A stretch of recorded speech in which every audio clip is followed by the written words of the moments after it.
তাকে কোনো স্বাভাবিক সুস্থ মানুষ হিসেবে মনে করি না। তার মাথায় টুপি, মুখে দাড়ি, চোখে তার রাশ্মিকা মান্দানি। সে চোখে রাশ্মিকা মান্দানি ছাড়া আর কিছু দেখে না। এরকম একজন অপদার্থ, অযোগ্য একজন মানুষ কিভাবে জামাত ইসলামে থাকতে পারে আমরা প্রশ্ন করতে চাই। আমির হামজা বলেছে গণ অধিকার পরিষদে নাকি নূর হক নূর বিএনপিতে চলে গেছে, রাশেদ খান চলে গেছে, সে নাকি কোথাও গণ অধিকার পরিষদকে দেখতে পারে না।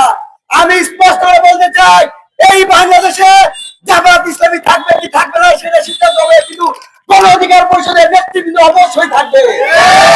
যারা কুষ্টিয়াতে ছাত্র অধিকার পরিষদের সভাপতি সুহান, সাধারণ সম্পাদক মহাদেশ, যাদের উপর লাঠিসোঁটা পিটিয়েছে, রক্ষার উদ্দেশ্যে যাদের হামলা করেছে, সেই সন্ত্রাসীদেরকে প্রতিরোধ করে দেওয়া হবে।